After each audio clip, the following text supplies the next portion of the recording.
बिस्मिल्लाहिर्रहमानिर्रहीम। अब हम प्रैक्टिकल नंबर 3 करते हैं। प्रैक्टिकल नंबर 3 में आपको बोला जा रहा है, आपको 3 स्ट्रेटा दिए हैं, 3 ट्रैक्स दिए हैं, basically track 1, track 2 and track 3। और कहा जा रहा है कि इन तीनों ट्रैक में से मिलाकर 20 का सैंपल लो, तो उनका सैंपल एस्टिमेटेड मीन और वेरिएंस और बाउंड्स ऑन द एरर निकालो।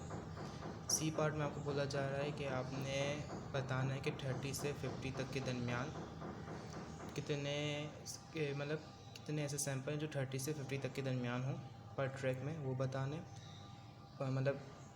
प्रोपोर्शन बताना उनका। और देन आपने लास्ट आपको कमेंट्स करने एरर के ऊपर, बाउंड्स ऑन द एरर के ऊपर। तो बेसिकली उन्होंने कहा गया कि तीनों स्ट्रेटा में ट्रैक में से मिलाकर 20 का सैंपल लेना है आपको। तो एक में से कितने का लेना है ये हम पता करते हैं प्रोपोर्शन एलोकेशन मेथड या प्रोपोर्शन एलोकेशन फार्मूले से, जिसका फार्मूला होता है NH is equals to NI over capital N into small n। NH यानी कि एक स्ट्रेटा में से सैंपल साइज, NI एक स्ट्रेटा की ईच स्ट्रेटा जो आप स्ट्रेटा कंसीडर कर रहे हैं उसकी पॉपुलेशन, कैपिटल N तीनों स्ट्रेटा की पॉपुलेशन है, तीनों स्ट्रेटा की पॉपुलेशन प्लस करेंगे तो कैपिटल N आएगा, और स्मॉल n आपका सैंपल साइज जो आपको दिया हुआ होगा। ठीक है, लेट्स से हमारे पास 16 फर्स्ट स्ट्रेटा की पॉपुलेशन थी, 52 तीनों स्ट्रेटा की मिलाकर पॉपुलेशन थी, 16, 20 और 16 को मिलाकर हमने 52 करा, और ये जो स्मॉल n था यानी 20, हमें जितने का सैंपल निकालना था 20, तो हमारे पास आंसर है 6, यानी फर्स्ट स्ट्रेटा में से हम 6 का सैंपल लेंगे, सेकेंड स्ट्रेटा में से 20 जो हमारी एक्चुअल पॉपुलेशन थी सेकेंड स्ट्रेटा की, divided by overall population 52 divided by samples multiply by sample size, हमें बस आ गया 8। इस तरह से स्ट्रेटा 3 के लिए निकाल लेंगे हम, तो 6 आ गया। ठीक है, अब सिंपल यहाँ पर सिंपल रैंडम सैम्पलिंग वाला ही मेथड अप्लाई होगा कि आपके उसके कॉन्सेप्ट क्लियर नहीं है तो आप ये सर्टिफाइड रैंडम सैम्पलिंग से पहले उसके कॉन्सेप्ट क्लियर कीजिए, फिर इस तरफ आइएगा। सिंपल आपने रैंडम नंबर निकाले, फिर रैंडम नंबर मल्टीप्लाई कर दिया पॉपुलेशन यहाँ 16 से, तो आपके पास यहाँ पर कोड्स आ गए, उन कोड से कॉरेस्पॉन्डेंस आपने डिजिट देखे, आपने अपनी ऑब्जर्वेशन देखी, उन सब का सम ले लिया और इनका स्क्वायर करके सम ले लिया। देन आपने एस्टिमेटेड मीन या सैंपल मीन कह लें, एस्टिमेटेड मीन दोनों एक ही होता है, आपने वो निकाल लिया। इसके बाद आपने एस्टिमेटेड वेरिएंस निकाल लिया यहाँ पर।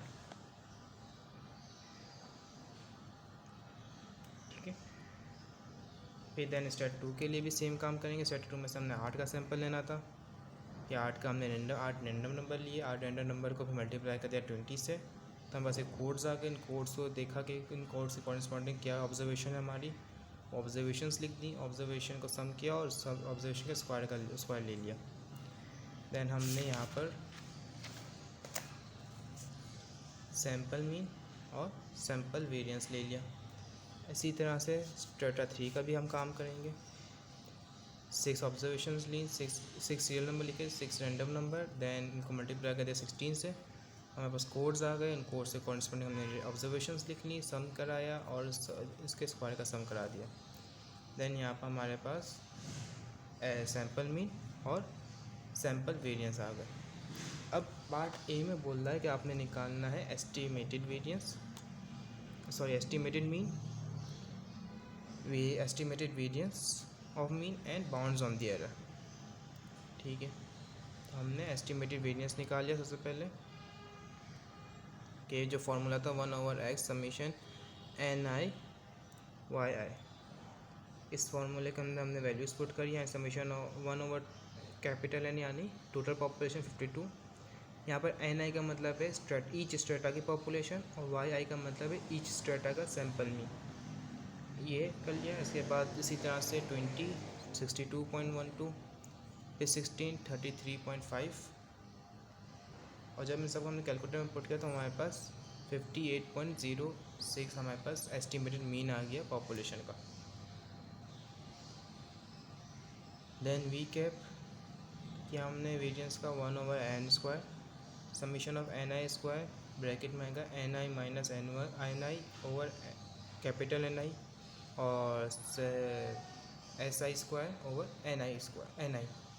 इसी तरह से हमने यहाँ पर फॉर्मूले का सारी वैल्यूज़ पुट की 1/52 का स्क्वायर, एन आई की स्क्वायर की जगह हमने 16 लिखा सबसे पहले n1 की जगह, फिर एन आई 16 6 16 ये एक स्ट्रेटा का हो गया, फिर ये दूसरे स्ट्रेटा, फिर ये तीसरा स्ट्रेटा। जब इन सबको हमने कैलकुलेटर में पुट किया तो हमारे पास 3.88 आंसर आ गया। उसका हमने जब रूट लेकर 2 से मल्टीप्लाई किया तो हमारे पास बाउंड्स ऑन दी एरर आ गए। अब यहाँ पर ये कह रहे हैं कि आपने निकालना है पॉपुलेशन का एस्टिमेटेड वेरिएंस। ये तो हमें सैंपल का निकालिए ना, पॉपुलेशन का निकालना है और देखना है कि कितना फ़र्क आता है।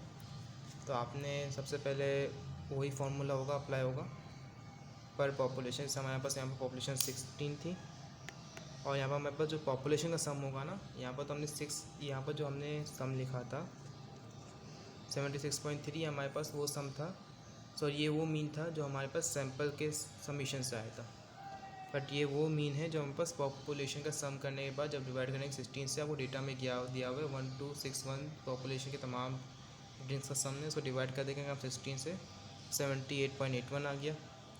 उसी तरह से ये भी स्टैंडर्ड 2 की तमाम पॉपुलेशन जो आपको गिवन दी होगी टोटल उसको डिवाइड कर देंगे 20 से, फिर यहाँ पर भी आपको टोटल दिया होगा उसको डिवाइड करेंगे 16 से, तो हमारे पास ये तमाम रीडिंग्स आ जाएंगे। उसको ये हमारे पास आ गया 60.67।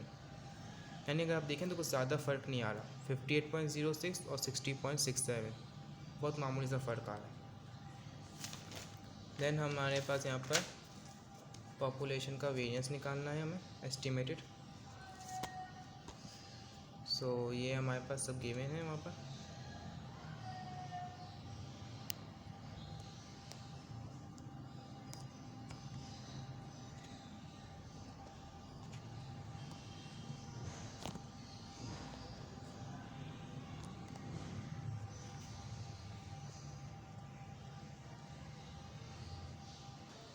ये देखिए पॉपुलेशन का हमारे पास जो स्टैंडर्डाइजेशन था गिवन था हमारे पास डेटा के अंदर वो लिखा और तमाम चीज़ों को वैल्यूज़ करना पुट करके हमारे पास ये एस्टिमेटेड वेरिएंस आ गया पॉपुलेशन मीन का।